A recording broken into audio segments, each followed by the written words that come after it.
అరే తొందరగా ఫోన్కి ఛార్జింగ్ తీసేరా, పగిలిపోతుందేమో ఫోను. అబ్బో మంచిగా వర్షం పడుతున్నది కదా, ఏందిరా ఇది బ్యాక్గ్రౌండ్లో సౌండ్ అని చూస్తే జనరేటర్ అయితే ఆన్ చేశారు. మన ఫోన్లో ఛార్జింగ్ లేకపోతే తగ్గుకైతే వెళ్ళిపోయాము. కరెంట్ అయితే ఇలా వస్తుంది. మనమైతే ఎక్కడో చూసామన్నమాట ఇలా కరెంట్ వస్తే ఛార్జింగ్ పెట్టకూడదని. వర్షం వచ్చినా వరదలు వచ్చినా కాలేజ్కి అయితే వెళ్ళాలి అటెండెన్స్ కోసం. అదే బీటెక్ స్టూడెంట్స్ లైఫ్. మేడం మనకి ఈరోజు ఒక అసైన్మెంట్ ఇచ్చింది, ఆన్లైన్ షాపింగ్ డేటాబేస్ సిస్టమ్, అదే అనమాట అమెజాన్. ఆ ప్రాజెక్ట్ మనం చేయాలి. ప్రాజెక్ట్ ఎలా చేయాలరా అనుకుంటే మా ఫ్రెండ్ కాడ అయితే గేమ్ ఆడుతా ఉన్నాడు. అందరూ ఐడి కార్డు ముందుకు వేసుకుంటే మావాడైతే ఎన్నికేసుకున్నాడు, అదే స్టైల్ అంట. బ్రేక్లో అలా వెళ్ళి ఒక క్యాంప్ అయితే వేసేసాము. మన గౌతమ్ బాయ్ ఒక స్నాక్స్ తెచ్చింటే అయితే తిన్నాము.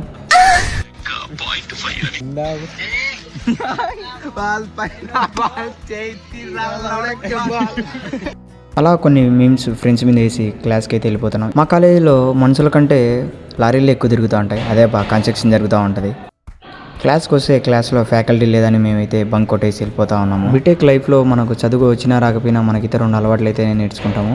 ఒకటి నిద్ర, ఒకటి అయితే బద్ధకము. అలా క్లాసులన్నీ కొట్టుకొని హాస్టల్కి అయితే వచ్చేసాను. క్లైమేట్ కూల్గా ఉన్నా కూడా మన వాళ్ళు అయితే ఈతకైతే పిలిచారు. అలా ఈతకైతే వెళ్ళిపోయాను. ఇలా డే అయితే కంప్లీట్ అయింది. ఇంకైతే పోయిస్తాం మామ.